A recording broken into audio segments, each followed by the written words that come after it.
رأى أحد الملوك أسيرا يقاد للإعدام، فلما بلغ الأسير حالة اليأس همس بسب الملك تحت نفسه، فسمع الملك ما قاله، فسأل أحد وزرائه: ماذا قال هذا الرجل؟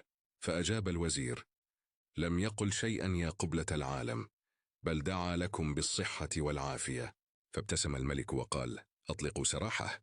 ثم جاء وزير آخر كان يضمر العداوة للوزير الأول، فقال للملك: يا مولاي، إن الوزير كذب عليكم، فإن هذا الأسير قد سبكم. فقال الملك: نعم أعلم، فقد سمعته بنفسي، لكن كذب الوزير الذي أنقذ به نفسا أفضل من صدقك الذي كاد يؤدي إلى موت رجل. وأضاف: إياكم والسعي بين الناس بالإفساد، فإن ذلك لا يجعلكم أقرب إلي، بل إذا كان المستمع عاقلا علم أنكم نمامون وسيتجنبكم.